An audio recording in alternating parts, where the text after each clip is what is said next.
What's in a name anyway?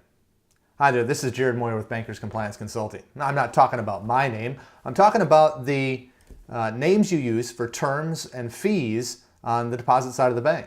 You see, one of the most common areas of confusion and errors as it relates to the deposit side of the bank is the inconsistent use of fee and term language between different areas. The one that I want to highlight today is actually truth and savings disclosures. And Truth and Savings has this thing that says you've got a Truth and Savings Act disclosure that describes your product and your fees and how things work.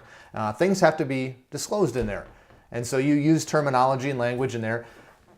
Then that language has to match up with the periodic statement. So if you say overdraft here, you need to say overdraft here.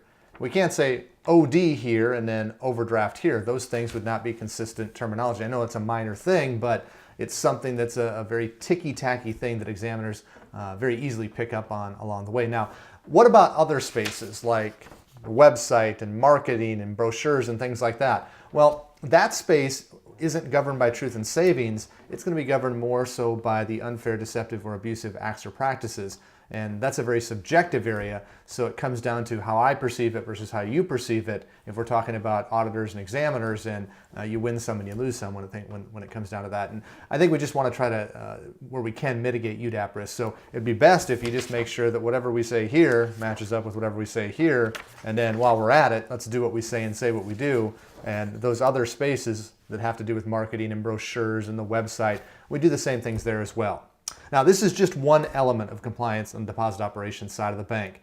We're going to be covering this and several other deposit operations compliance requirements, as well as some of the hot button issues currently affecting that area of the industry in our 2-hour webinar special on August 28th, where we'll be covering that information along the way. Now, we'll be taking questions that you can pre-submit. We'll also be taking questions live during the presentation.